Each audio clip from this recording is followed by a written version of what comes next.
Hello बेटा। आज हम लोग करने जा रहे हैं पॉलिनोमियल के 15 most important case based question. और ये वो वाले क्वेश्चंस हैं जो कि एग्जाम्स में ऑलवेज आते रहते हैं। और ये क्वेश्चन अगर हमने प्रैक्टिस कर लिए तो केस बेस्ड क्वेश्चन में कोई तकलीफ नहीं होगी। और एक इम्पॉर्टेंट चीज जो मैं आपके साथ अभी शेयर करना चाहूंगी, जो अभी हमारा 2025-26 का जो एग्जाम हुआ था स्टैंडर्ड का पेपर मैथ्स का, इसका पॉलिनोमियल का एक क्वेश्चन जिसने सबको काफी परेशान किया था अपने एक वर्ड की वजह से। और डेसिमल के थोड़े से बहुत ज्यादा डेसिमल था इसके अंदर। इसकी वजह से बच्चे परेशान हो गए थे, तो ये वाला क्वेश्चन भी हम लोग लास्ट में करने वाले हैं। तो पूरे वीडियो को लास्ट तक जरूर देखिएगा और सारे इसके सारे केस बेस्ड क्वेश्चन की प्रैक्टिस मेरे साथ साथ करते जाइएगा। तो चलिए स्टार्ट करते हैं बेटा। तो सबसे पहला केस बेस्ड क्वेश्चन देखते हैं।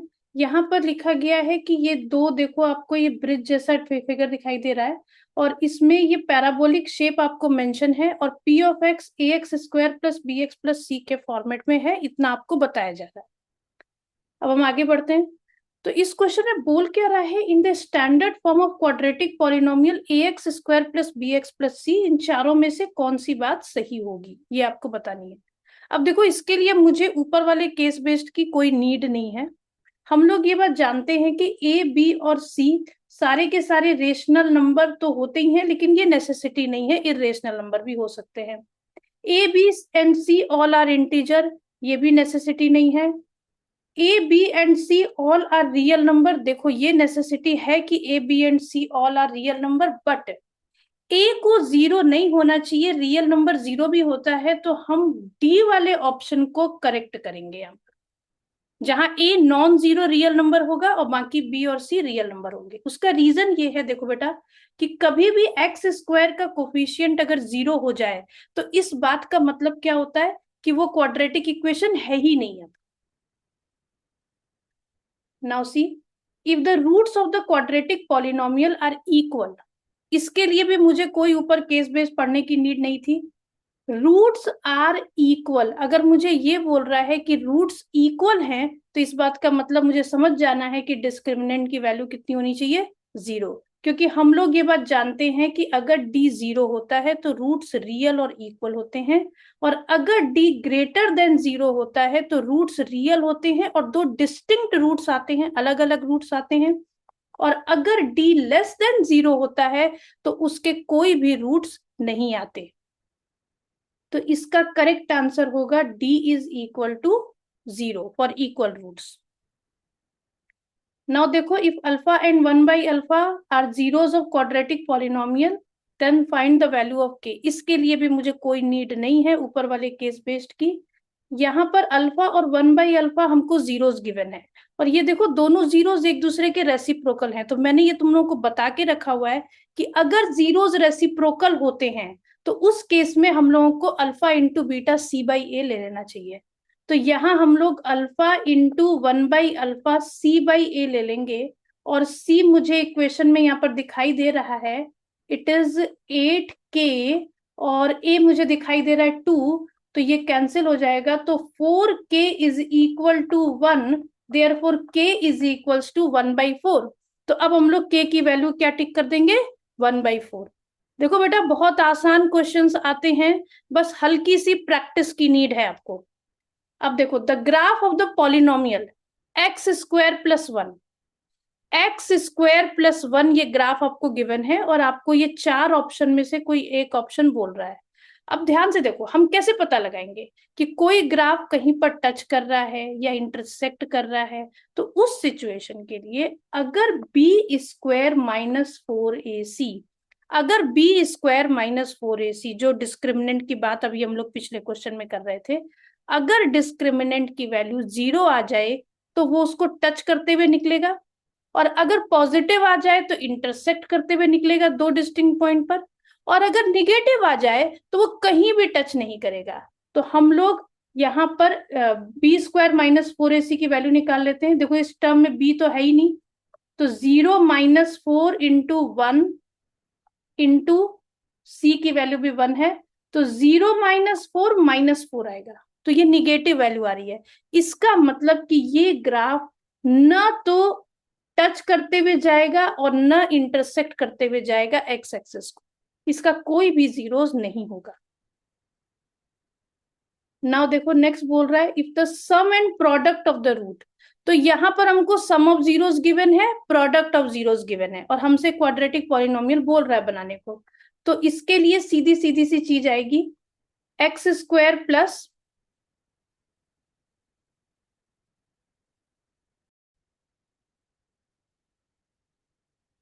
Minus sum of zeros into x plus product of zeros. तो अब ध्यान से देखो, सम ऑफ जीरोस तुमको पता है माइनस अल्फा, तो हम लिखते हैं minus minus alpha X plus minus 1/अल्फा। तो मेरा पॉलिनोमियल बन जाता एक्स स्क्वायर माइनस, नहीं माइनस माइनस प्लस हो जाता अल्फा एक्स माइनस 1/अल्फा। अब देखो ये हमारा पॉलिनोमियल बन रहा है, तो अगर ये चार ऑप्शन मुझे गिवन है तो मैं इस ऑप्शन को टिक कर दूंगी, क्योंकि यहाँ पर हम इसको मल्टीप्लाई तो किसी भी टर्म से कर सकते हैं ना, तो यहाँ इन्होंने हर इक्वेशन को मल्टीप्लाई ए से कर दिया है। Now see next question number 2। ये आसन के बारे में गिवन है, बट इससे कोई भी मुझे लेना देना लग नहीं रहा है हमारे केस बेस्ड को। The shape of the poses shown in, तो ये शेप जो आपसे पूछ रहा है, तो ये शेप तो पैराबोला है, क्वाड्रेटिक पॉलिनोमियल है, शेप इसका पैराबोला है। नॉर्मली हर क्वेश्चन में ये शेप जरूर पूछ देते हैं। Now see the graph of the parabola representing ax square plus bx plus c open downward। अब देखो ओपन डाउनवर्ड अगर ये बोल दिया है तो मुझे कोई ग्राफ देखने की नीड नहीं है। ओपन डाउनवर्ड के केस में हमेशा a इज लेस देन 0 होगा, वो निगेटिव केस में ही ओपन डाउनवर्ड होता है, नहीं तो ओपन अपवर्ड होता है अगर a पॉजिटिव होता है तो। अब हमसे एक अलग सा ग्राफ दिया हुआ है और हमसे पूछा जा रहा है कि इसके नंबर ऑफ जीरोस कितने होंगे। तो नंबर ऑफ जीरोस जितनी जगह ये एक्स एक्सिस को कट कर रहा है उतने नंबर ऑफ जीरोस होंगे, तो इसके नंबर ऑफ जीरोस हो गए 2। Now see the zeros of the polynomial representing, अब इसमें जीरोस बताने हैं आपको, तो एक 0 -2 है, दूसरा 0 3 है, तो आप ग्राफ पर चेक कर लीजिए -2 और 3। नेक्स्ट देखिए, अब आपको इसी का इक्वेशन बनाने को बोल रहा है, तो आपने जीरोस क्या क्या निकाला था, -2 और 3 ना, तो एक बार आप इन दोनों जीरोस को ऐड कर दीजिए, आपको मिलेगा 1। एक बार आप इन दोनों जीरोस को मल्टीप्लाई कर दीजिए, आपको मिलेगा -6। अब आप अपनी इक्वेशन बना लीजिए, एक्स स्क्वायर -1x -6, तो आपका करेक्ट आंसर हो जाएगा ए। अब ध्यान से देखिए, यहाँ पर अगेन तीसरा क्वेश्चन जो स्टार्ट हुआ है, इसमें भी मुझे कुछ खास दिखाई नहीं दे रहा है जिसको कि हम लोग ले सकते, यूज कर सकते, क्योंकि कोई न्यूमेरिकल वैल्यू यहाँ पर केस बेस में नहीं दिख रही। बस इतनी सी बात दिख रही है कि यहाँ पर पैराबोला के फॉर्मेट में कुछ बास्केटबॉल में और यहाँ सॉकर में ये फेंका जा रहा है बॉल को। Now see the shape of the path traced in figure, तो शेप तो पैराबोला है विदाउट एनी डाउट। अब next ax square plus bx plus c is parabola representing the graph, तो यहाँ पर पैराबोला बस इतना सा चेक कर लो अपवर्ड है कि डाउनवर्ड है, तो पैराबोला डाउनवर्ड है, डाउनवर्ड पैराबोला है, तो यहाँ भी a लेस देन 0 ही होगा। अब नेक्स्ट देखो the polynomial representing the graph, अब ये पॉलिनोमियल अलग है। अब इस पॉलिनोमियल में तुमसे पूछ रहा है कि कितने जीरोस होंगे, तो जितनी जगह पर एक्स एक्सिस को इंटरसेक्ट कर रहा है उतने जीरोस होंगे, तो इसके टोटल 3 जीरोस होने चाहिए। नाउ सी अब इसी ग्राफ में आपको बोल रहा है अगेन आप जीरोस बताओ, तो आप यहाँ पर देख सकते हैं ग्राफ में -3 -1 और 2, तो -3 -1 और 2 ये इसके जीरोस हो जाएंगे। नाउ सी अगेन आपसे बोल रहा है कि आप पॉलिनोमियल बना के बताइए, तो अब देखो, अब ये क्यूबिक पॉलिनोमियल है, तो क्वाड्रेटिक पॉलिनोमियल वाला फॉर्मूला तो हम लगा नहीं सकते यहाँ पर, तो अभी हमारे पास एक ही ऑप्शन है कि हम लोग जितने जीरोस हैं उनके फैक्टर्स बना के सबको मल्टीप्लाई कर दें। तो x पहला 0 -3 है, तो पहला फैक्टर हो जाएगा x + 3, दूसरा 0 -1 है तो ये हो जाएगा x + 1, और तीसरा 0 +2 है तो ये हो जाएगा x-2। अब हम क्या करते हैं, इन तीनों को मल्टीप्लाई कर देते हैं। तो सबसे पहले x+3 और x+1 को मल्टीप्लाई करते हैं, तो हमको मिल जाएगा कितना, x² + 4x + 3। अब इस x² + 4x + 3 को x-2 से मल्टीप्लाई कर देते हैं। तो पहले सबको x से कर देते हैं मल्टीप्लाई, तो x³ + 4x² + 3x आ जाएगा। अब -2 से कर दो, -2x² -8x -6। अब देखो 4x² और -2x² मिलके तुमको कितना दे देंगे, प्लस का 2x² और +3x -8x मिलके कितना दे देंगे, -5x -6। इस बात का मतलब तुमको क्या समझ में आ रहा है कि ये पॉलिनोमियल तुम्हारा बन गया फॉर दिस ग्राफ। अब इसको चेक कर लेते हैं हमारे ऑप्शन में से कौन सा मैच कर रहा है, x³ + 2x² -5x -6, ये फर्स्ट वाला ही मैच कर रहा है। नाउ सी, ये अगला क्वेश्चन है, in figure 2.9 show the path of a diver when she takes a jump, clearly it is a parabola. Annie Laos standing on a diving board 48 feet above the water level. यहाँ numerical value है तो ये मेरे लिए important हो गया, मतलब वो 48 फीट अबव से जंप कर रही है और यहाँ पर हाइट के लिए ये एक इक्वेशन भी दी हुई है और हमसे पूछा जा रहा है what is the value of के। तो बहुत सिंपल है, हम इसमें यहाँ पर हाइट हमको गिवन ही है 48 फीट, तो हम लोग 48 = -16t² + 8t + k डाल देते हैं और इसमें t की वैल्यू 0 रख देते हैं क्योंकि इनिशियली ये हाइट है व्हेन टाइम t = 0। तो यहाँ t की वैल्यू आप 0 रख दोगे तो k आपका 48 ही आ जाना है। Now C, at what time will see touch the water in the pool. तो देखो जब वो वाटर को पूल में टच करेगी उस समय हाइट 0 हो जाएगा, तो अभी हम हाइट को 0 ले लेते हैं, तो इक्वेशन यही वाली रह जाएगी, -16t² + 8t + k की वैल्यू अभी हम निकाल चुके हैं 48 और इसको इक्वल्स टू हम 0 कर देते हैं और इससे हम t निकाल सकते हैं। तो इंटायर इक्वेशन को सबसे पहले तो 8 से डिवाइड कर लो, -2² -2t² + t + 6।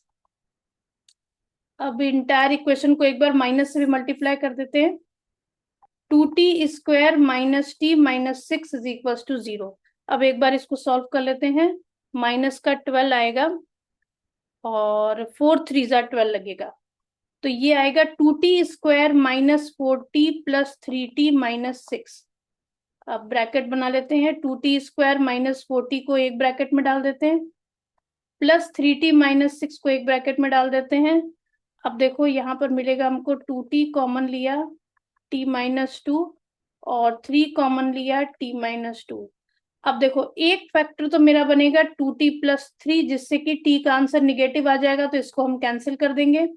और दूसरा फैक्टर है t -2, इससे t की वैल्यू 2 आ जाएगी जो करेक्ट होगी, क्योंकि टाइम कभी निगेटिव नहीं हो सकता, तो निगेटिव वैल्यू को हम लोग कैंसिल कर देंगे। Now see, Rita's height above the water level is given by another polynomial with zeros -1 and 2। अब देखो उसी हाइट को जीरोस -1 और 2 से रिप्रेजेंट करने को बोल रहा है, तो -1 और 2 से अगर हम रिप्रेजेंट करते हैं हाइट को तो ये हो जाएगा, t की वैल्यू हम ले रहे हैं एक बार -1 और t की वैल्यू हम ले रहे हैं एक बार 2, तो ये हो जाएगा t + 1 और ये हो जाएगा t -2। अब ये एक इक्वेशन बनेगी, तो ये हो जाएगा t²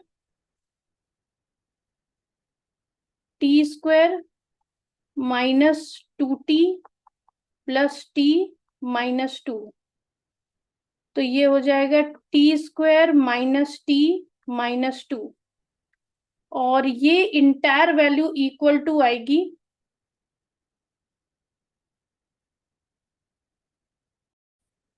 ये इंटायर वैल्यू इक्वल टू आएगी 0 अगर, सॉरी 0 नहीं, इंटायर वैल्यू इक्वल टू आएगी 48 के अगर हम t की वैल्यू 0 लेंगे तो, तो इस इक्वेशन को मुझे किसी नंबर से मल्टीप्लाई करना पड़ेगा। मैं एक बार के लिए उसको k मान लेती हूँ, और हमने t की वैल्यू को 0 रख दिया, तो -2k इज इक्वल्स टू 48। तो k हमारा हो जाएगा माइनस का 24। तो इसका मतलब मेरी इक्वेशन प्रॉपरली ये होगी जहां हम k की वैल्यू -24 रख के इस इंटायर इक्वेशन को मल्टीप्लाई कर दें।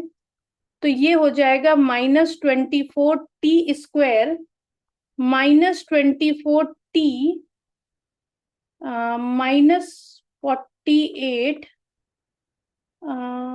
ये +24 हो जाएगा। -24 से मल्टीप्लाई कर रहे हैं, और -24 से मल्टीप्लाई करेंगे तो ये भी +48 हो जाएगा। Now it is equal to 0। अब ये इक्वेशन है, तो मेरा करेक्ट आंसर हो जाएगा इसका डी। नाउ देखिए, a polynomial q of t with sum of zeros 1 and product of zeros 6 -6 is modeling Anu's height। तो अनु की हाइट को यहाँ पर बताया जा रहा है कि आपको लेना है सम ऑफ जीरोस, मतलब अल्फा प्लस बीटा आप ले रहे हैं 1, और प्रोडक्ट ऑफ जीरोस आप ले रहे हैं -6। तो अब इस केस में आपका इक्वेशन क्या बनेगा? x² minus x minus 6। अब ये t के टर्म में बना रहे हैं, तो t² माइनस t माइनस 6। अब आपको बोला जा रहा है कि इस इक्वेशन में आप t की वैल्यू को जब आप 0 करेंगे तो आपका आंसर इक्वल्स टू 48, क्योंकि 48 फीट की हाइट है ना, वो आना चाहिए। तो अगेन अगर हम यहाँ पर k निकालते हैं तो k हमको कितना वैल्यू मिल जाएगा when time t is equals to 0। तो -6k इज इक्वल्स टू 48। तो k इस बार हो जाएगा -8। तो k अगर मैंने -8 लिया है इस इक्वेशन से मल्टीप्लाई करके, तो ये मुझे मिलेगा -8t² +8t +48, -8t² +8t +48। तो करेक्ट आंसर हमारा हो जाएगा सी। नाउ देखो, the zeros of the polynomial are negative of each other. देखो, इसके लिए मुझे किसी प्रीवियस क्वेश्चन की जरूरत नहीं है, इसमें अलग ही क्वेश्चन बोल रहा है कि zeros are negative of each other. तो जीरोस निगेटिव कब होते हैं? जब हमारा बी वाला टर्म कैसा हो जाए? 0 हो जाए। मतलब अल्फा प्लस बीटा मेरा अगर 0 हो जाए तो ये केस होता है जब जीरोस आपस में क्या होते हैं? निगेटिव होते हैं। तो यहाँ ध्यान से देखो, k-3 upon -12 should be equal to 0। तो ये तो वैसे ही मल्टीप्लाई होकर 0 हो जाएगा। तो k-3 इज 0, तो सिंपली हम बोल सकते हैं k की वैल्यू कितनी हो जाएगी? 3। नाउ सी नेक्स्ट क्वेश्चन, देखो क्या बोल रहा है। Polynomials are everywhere, then they play a key role in the study of algebra. यहाँ पर मुझे कुछ लग नहीं रहा ऐसा कोई खास।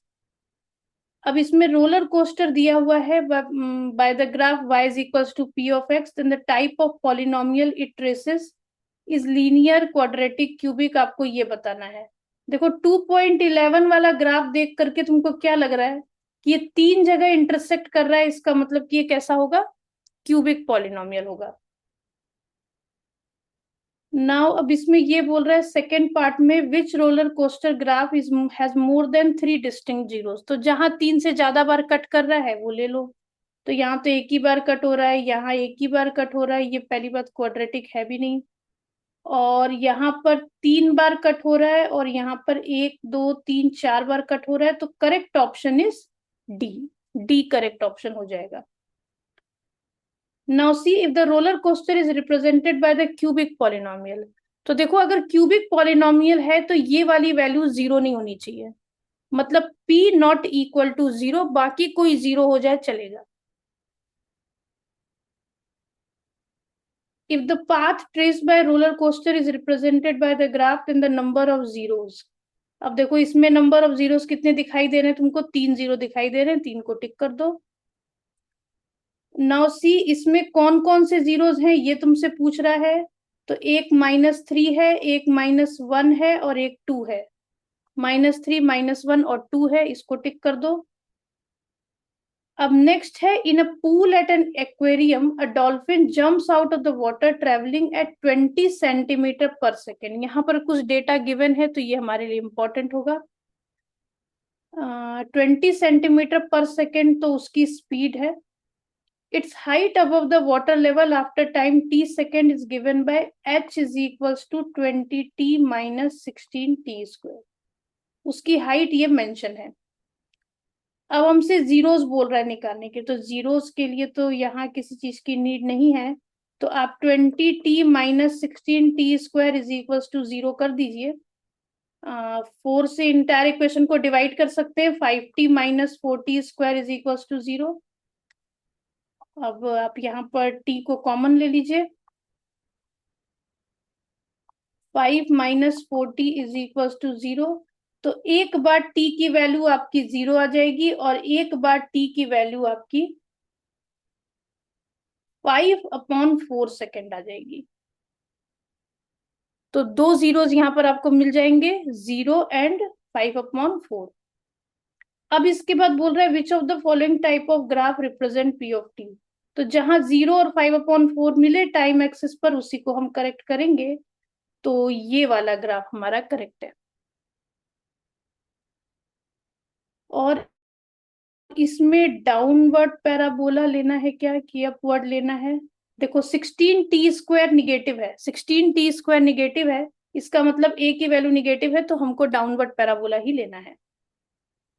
अब इसमें बोल रहा है what would be the value of h at t is equals to 3/2। तो इक्वेशन तो हमको मेंशन ही थी, h is equals to 20t minus 16t² था, तो इसमें सिंपली t की जगह हमको 3/2 डाल देना है।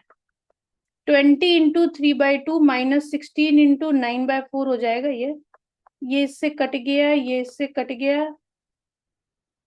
30 माइनस 36, तो इट इज माइनस 6 मीटर। तो हम डिस्टेंस को 6 मीटर लिख देंगे।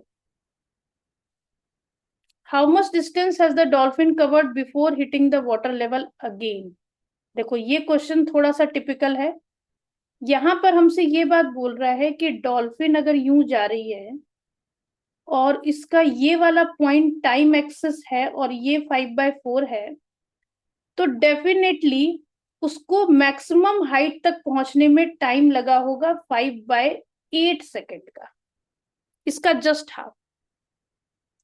अब 5/8 सेकेंड में उसने कितना डिस्टेंस ट्रेवल किया, अगर तुम ये निकाल लो, तो जो डिस्टेंस यहाँ ट्रेवल हुआ होगा वही डिस्टेंस यहाँ ट्रेवल हुआ होगा, और इन दोनों को ऐड कर देना। तो मुझे ये फॉर्मूला पता है, h is equal to 20t minus 16t²। ये इक्वेशन हमको गिवन है। तो अब इस बार हम इसमें t की वैल्यू कितनी डाल देंगे, 5/8 माइनस 16 इंटू 5/8 का स्क्वायर, तो ये हमारा हो जाएगा 25/2 माइनस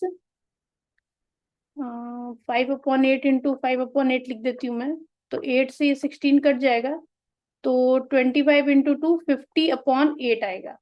अब इसको आप सॉल्व कर लो। 100 माइनस 50, तो इट विल बी 50/8 मीटर।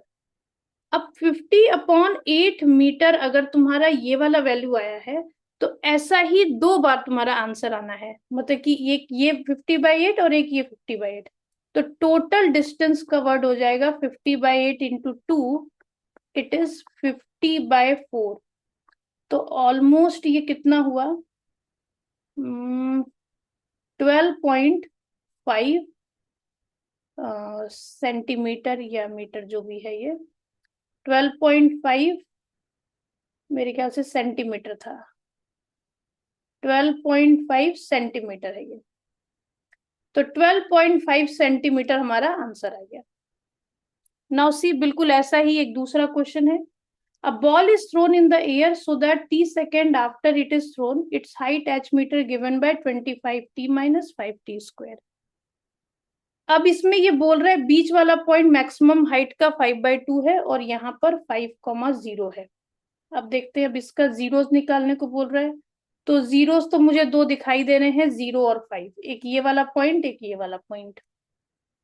अब बोल रहा है मैक्सिमम हाइट, तो मैक्सिमम हाइट पर आप टी को ले लीजिए 5/2 और अपनी इक्वेशन में डाल दीजिए। इक्वेशन हमारी क्या थी, 25t माइनस 5t स्क्वायर। तो 25t माइनस 5t स्क्वायर, यही आपको h मिलेगा। तो 25 into 5/2 minus 5 into 5/2 into 5/2।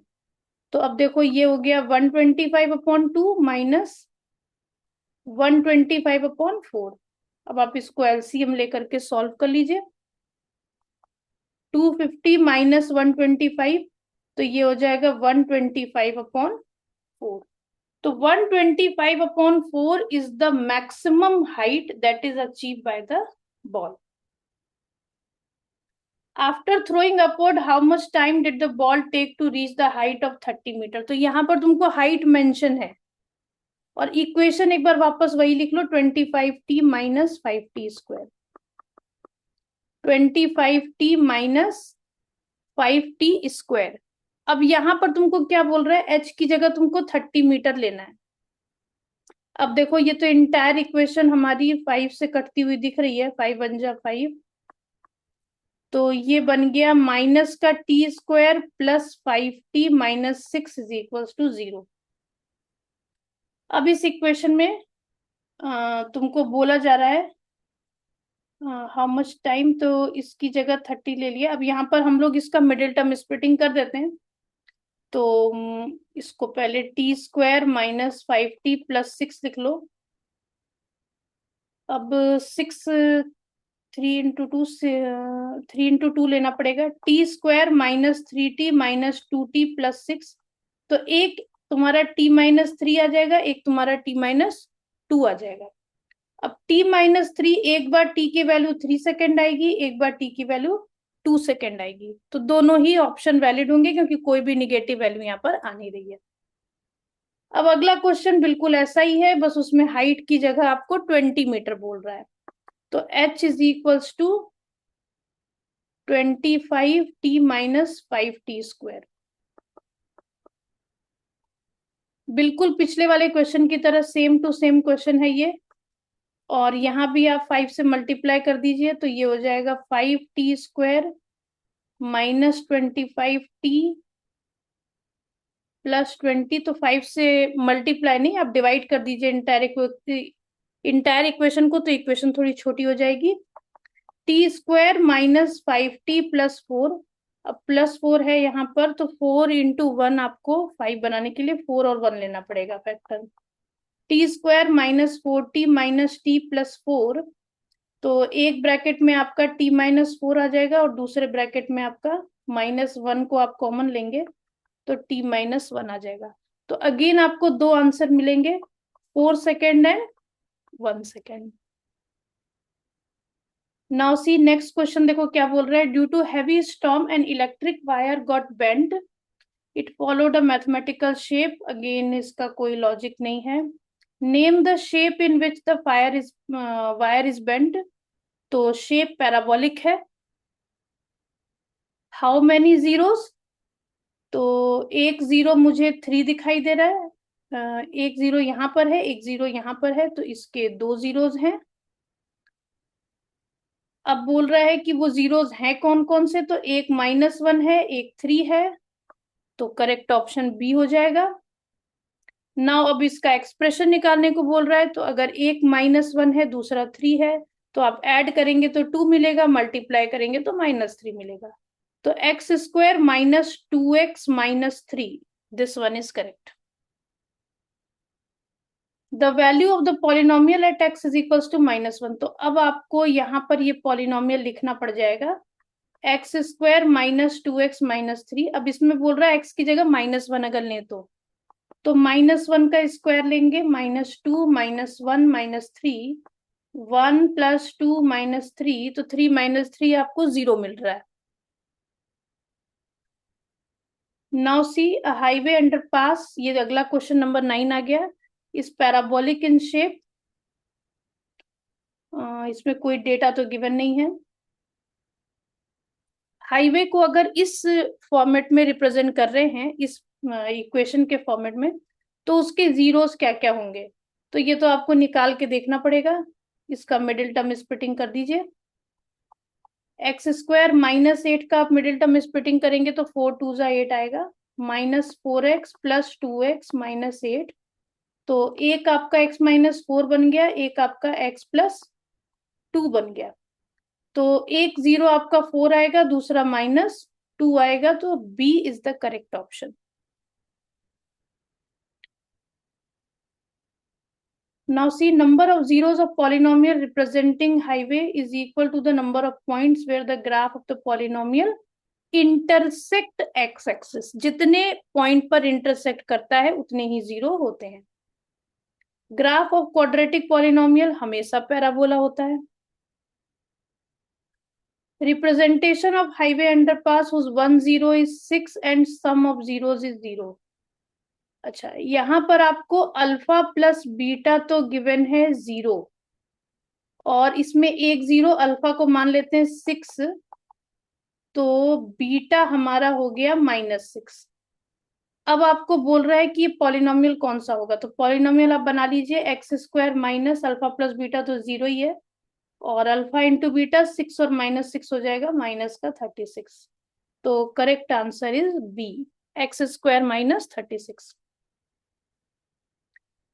Now the number of real zeros that polynomial x minus 2 square plus 4 है, तो आप इसको मल्टीप्लाई कर लीजिए एक बार। X square minus X square plus 4 minus 4x plus 4, तो ये हो गया x square minus 4x plus 8। अब इसको आपको चेक करना पड़ेगा। -4 का स्क्वायर 16 होगा, मतलब हम लोग बी स्क्वायर माइनस 4ac निकाल के चेक कर रहे हैं, पॉजिटिव आ रहा है, निगेटिव आ रहा है, 0 आ रहा है। तो अभी आप यहाँ पर -4 का स्क्वायर कीजिए 16, -4 इंटू 8 इंटू 1, तो 16 माइनस 32 हमारा आंसर निगेटिव आ रहा है। इसका मतलब इसके कोई भी जीरोस नहीं होंगे। अगर हमारा आंसर पॉजिटिव आ जाता हम बोलते 2 जीरोस होंगे, अगर हमारा आंसर 0 आ जाता तो हम बोलते 1 0 होंगे। नाउ अगला क्वेश्चन नंबर 10 देखिए। अ suspension bridge in which the deck is hung, the point कुछ भी लिखा हुआ है, बट इससे मुझे कोई लेना देना लग नहीं रहा है, क्योंकि कोई न्यूमेरिकल वैल्यू नहीं है। यहाँ पर सिर्फ एक ही चीज मेंशन है, P of X is equals to A X square plus B X plus C. तो अब यहाँ पर आपको इक्वेशन बना के दे दी गई है। अगर किसी क्वेश्चन में डेटा कुछ मेंशन होना, तो ही आप दिमाग लगाइए उसको पूरा केस बेस्ड को पढ़ने में। अगर आपके क्वेश्चन बिना पढ़े हो रहे हैं तो पहले आप बिना पढ़े करने का ट्राई कर लीजिए। X square minus 8x minus 20। अब आपको यहाँ पर इसके जीरोस निकालने हैं, तो 10 2 जा 20 हम लोग यूज कर सकते हैं। X square minus 10x plus 2x minus 20, तो एक जीरो x माइनस 10 आ जाएगा, एक फैक्टर, और दूसरा फैक्टर x प्लस 2 आ जाएगा। तो जीरोस हमारे हो गए +10 और -2, तो करेक्ट आंसर इज बी। अब देखो बोल रहा है कि क्वाड्रेटिक पॉलिनोमियल बनाइए जिसका सम और प्रोडक्ट आपको पता है -4 और 12। तब तो ये आसान है, x square plus 4x minus 12, सीधा ये आंसर आएगा। सी इज द करेक्ट आंसर। ये फॉर्मूला आप दिमाग में रखिएगा, x square minus sum of zeros into x plus product of zeros. अब देखो अगले क्वेश्चन में क्या बोल रहा है, quadratic polynomial whose one zero is -2 and product of whose zeros is 8। यहाँ पर प्रोडक्ट ऑफ जीरोस तो मालूम है और एक जीरो मालूम है, तो अल्फा देख लेते हैं। मान लो -2 है और अल्फा इंटू बीटा 8 है, तो -2 इंटू बीटा विल बी 8, तो बीटा आपका हो जाएगा 8 अपॉन -2, ये हो जाएगा -4। अब आप एक बार अल्फा प्लस बीटा कर लीजिए, तो अल्फा प्लस बीटा आपको मिलेगा -2 -4, इट विल बी -6, और अल्फा इंटू बीटा आपको पता ही है 8। अब -6 और 8 को लगा के ट्राई करिए, तो यहाँ पर साइन बना हुआ नहीं है, तो मैं एक बार साइन यहाँ बना देती हूँ। X square -6x plus 8 x square minus 6x plus 8, तो ये दोनों रिपीट हो जाएंगे, तो इसको एक बार प्लस कर दीजिए। अब ये वाला आंसर आपका करेक्ट है, x square minus 6x, sorry ये -6 आ रहा था ना, नहीं नहीं नहीं नहीं, ये आपका एक्स स्क्वायर, बिकॉज हमारा फॉर्मूला ये होता है ना, minus sum of zeros into x plus product of zeros, तो -6 का हमको +6 करना पड़ेगा, तो इसको +6 करिए and this option is correct, X square plus 6x plus 8। Next देखो, a quadratic polynomial whose zeros are reciprocal of the zeros of 6x square minus 7x minus 3। मतलब इस पॉलिनोमियल के जो भी जीरोस आपको मिलेंगे, उसका रेसिप्रोकल करने वाला एक पॉलिनोमियल आपको बनाना है। तो आप इस पॉलिनोमियल का सबसे पहले अल्फा प्लस बीटा निकाल लीजिए। अल्फा प्लस बीटा हो जाएगा 7/6, अल्फा इंटू बीटा हो जाएगा -3/6। अब आप वो पॉलिनोमियल निकालिए जो आपको बनाना है, तो उसके जीरोस हैं 1/अल्फा और 1/बीटा, तो इसका सम ऑफ जीरोस अगर आप करते तो alpha into beta, beta plus alpha, और आपको बीटा प्लस अल्फा पता है 7/6। अब आपने डिवाइड कर दिया -3/6, तो 6 कैंसिल हो जाएगा और आपका आंसर आ जाएगा 7/-3। मतलब आपका सम ऑफ जीरोस आपने कितना निकाल लिया, जो पॉलिनोमियल आपको चाहिए उसका 7/-3। अब प्रोडक्ट ऑफ जीरोस अगर आप निकालेंगे तो 1/अल्फा इंटू 1/बीटा होगा, इट इज 1/अल्फा बीटा, और मतलब इसका रेसिप्रोकल हो गया, तो ये हो गया 6/-3। अब आप सोचो 6/-3 और 7/-3, इससे आपको पॉलिनोमियल बनाना है, तो पॉलिनोमियल आपका क्या बन जाएगा, एक्स स्क्वायर, पहले सम ऑफ जीरोस लिख लेती हूँ, प्लस 7/3x और -6/3। अब 3 से इंटायर इक्वेशन को मल्टीप्लाई कर लेते हैं, 3x² plus 7x minus 6, 3x² plus 7x minus 6, correct answer is option D. If the parabola representing quadratic polynomial C touches x axis, अगर टच कर रहा है x एक्सिस को, तो इसके रूट्स रियल और इक्वल होंगे, ये हम लोगों को पता है। अगर इंटरसेक्ट कर जाए दो पॉइंट पर, तो उसके रूट्स रियल होंगे और डिस्टिंक्ट होते हैं। अब देखो अगला क्वेश्चन नंबर 11 क्या बोल रहा है, इसमें भी कुछ डेटा गिवन है कि कुछ इलेक्ट्रिक पोल्स बेंट हो गए, जिसका कोई सेंस नहीं है, तो अभी हम इसको रीड नहीं करेंगे। नाउ सी, अब इस पैराबोला में आपसे बोल रहा है ए की वैल्यू, तो ऑब्वियसली ये डाउनवर्ड पैराबोला है, तो ए की वैल्यू लेस देन 0 होगी। अब यहाँ पर आपको अगेन जीरोस निकालने को बोल रहा है, तो आपको एक जीरो देखो -4 दिख रहा है, एक जीरो 2 दिख रहा है, तो -4 and 2, correct option is B. Now again फिर से वही टाइप का देखो क्वेश्चन आ गया, -4 एंड 2 आपका जीरोस है, और आपको पॉलिनोमियल बनाने को बोल रहा है, तो एक बार आप इन दोनों को ऐड कर दीजिए तो -2 आ जाएगा, एक बार इन दोनों को मल्टीप्लाई कर दीजिए तो -8 आ जाएगा, तो पॉलिनोमियल आपका बन गया x² प्लस 2x माइनस 8, तो करेक्ट ऑप्शन आपका हो जाएगा बी। अब देखो यहाँ पर बोल रहा है value of p of x at x is equal to 0, तो इक्वेशन अब आपको चेक करनी पड़ेगी, x² प्लस 2x माइनस 8 बनाई थी हमने, अब इसमें x की वैल्यू 0 अगर डाल देंगे तो आंसर हमको -8 मिल जाएगा। Now see, if the parabola is moved rightward through 1 unit, okay. अब यहां हमसे ये बात बोली जा रही है कि इस पैराबोला को राइट साइड में 1 यूनिट अगर आप बढ़ा दें, 1 यूनिट अगर आप बढ़ा देंगे, तो ये एक बार -3 और +3 को इंटरसेक्ट करने लग जाएगा। अगर -3 +3 को इंटरसेक्ट करेगा, तो देखो सम ऑफ जीरोस तो -3 + 3 0 आ जाएंगे, और प्रोडक्ट ऑफ जीरोस जो है वो तुम्हारे माइनस का 9 आ जाएगा, तो इक्वेशन मेरी ये बन जाएगी x² माइनस 9। लेकिन मैं एक्स स्क्वायर माइनस 9 नहीं लिख सकती। उसका रीजन क्या है? क्योंकि ये डाउनवर्ड पैराबोला है। तो करेक्ट आंसर होगा -x² + 9। तो बी इज करेक्ट आंसर।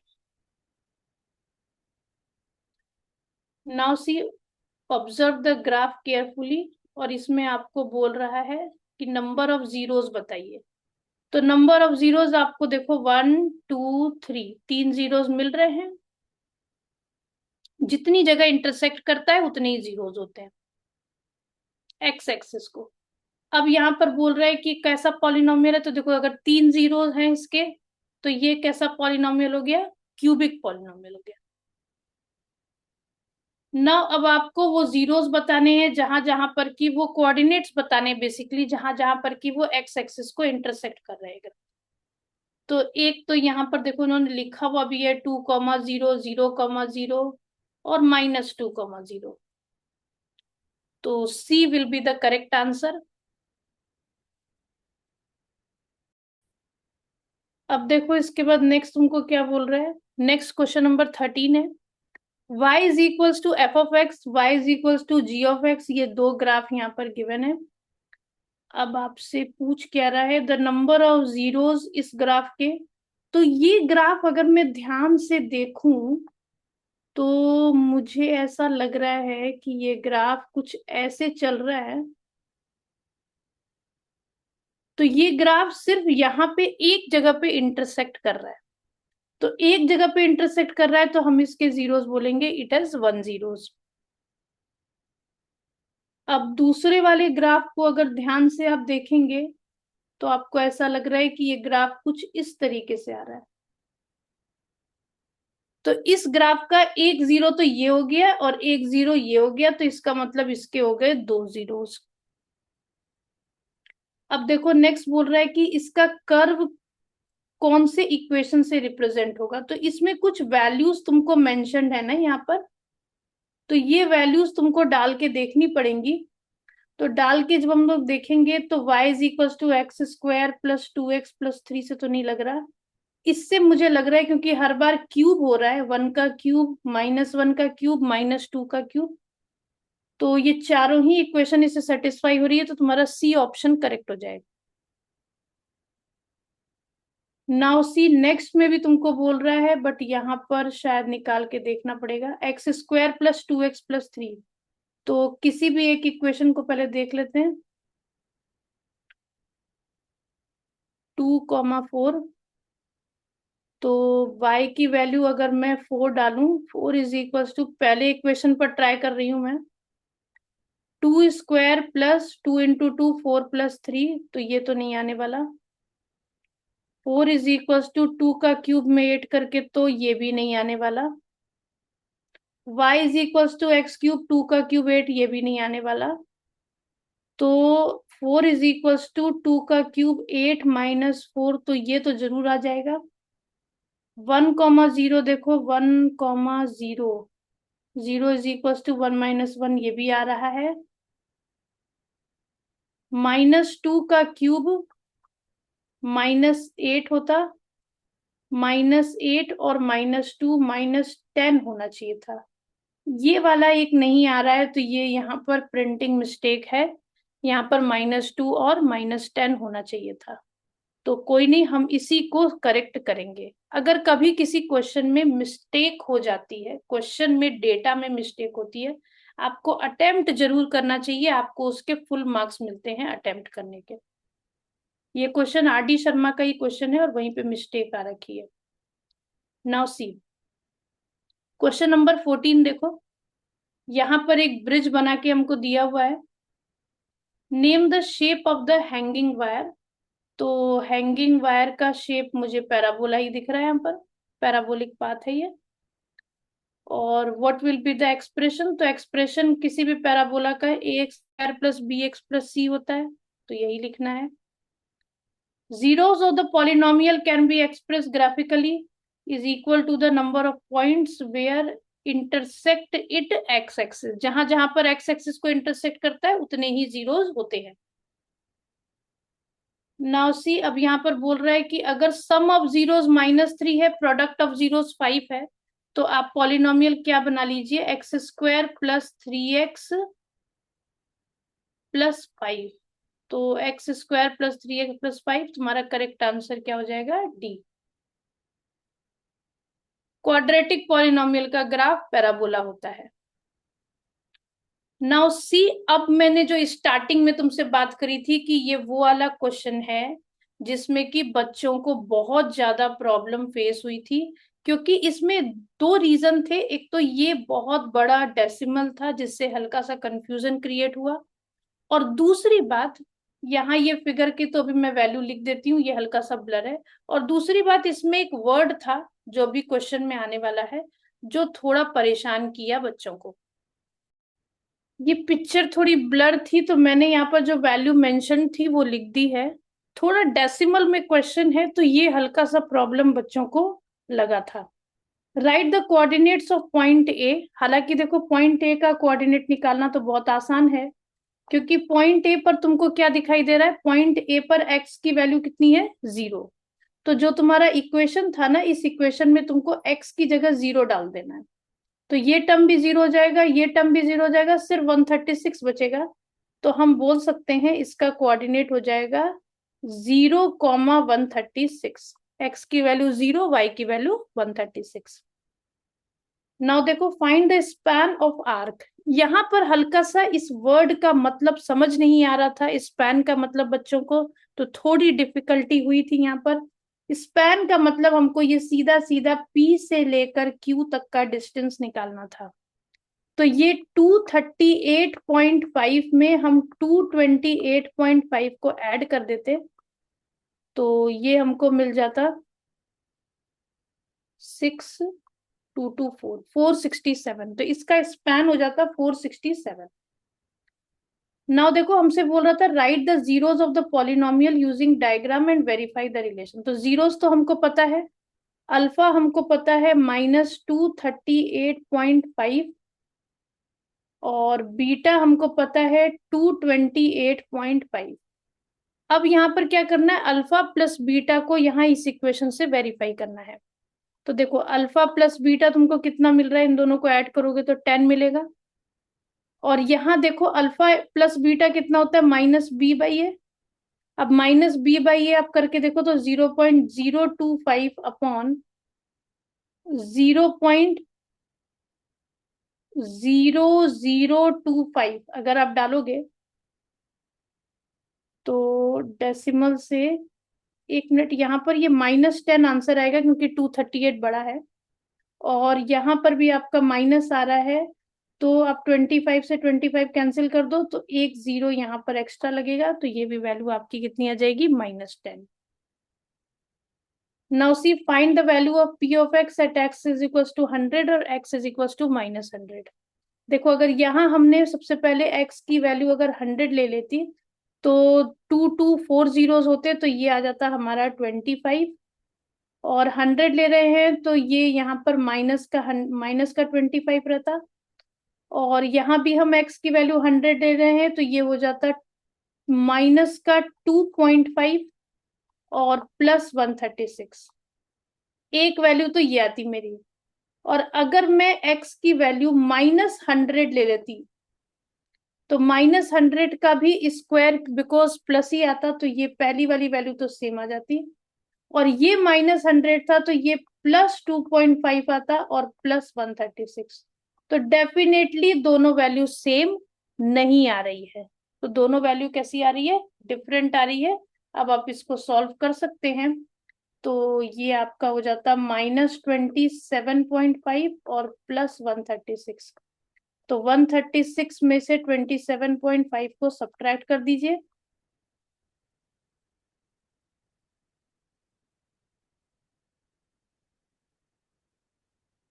ये हो जाएगा आपका 8 और 108.5। और अगर आप इसको सॉल्व करते तो -25 प्लस 25, ये आपका हो जाता -22.5 प्लस 136। तो अब आपको 136 में से 22.5 को सब्ट्रैक्ट करना है। तो this is 310, no not 10, it is 113। तो ये हो जाता 113.5। तो 113.5 तो ये वैल्यू हो गई, और 108.5 ये वैल्यू हो गई, and these two answers are not same. तो यही वो वाला क्वेश्चन था जिसकी वजह से काफी परेशानी हुई थी पॉलिनोमियल का। और रेस्ट पेपर इस साल का थोड़ा लेंदी तो देखो था स्टैंडर्ड का। आई होप आप लोगों को समझ में आई बात। Thank you. अगर आपको मेरा वीडियो अच्छा लगा तो आप इसको लाइक करिए, सब्सक्राइब करिए, और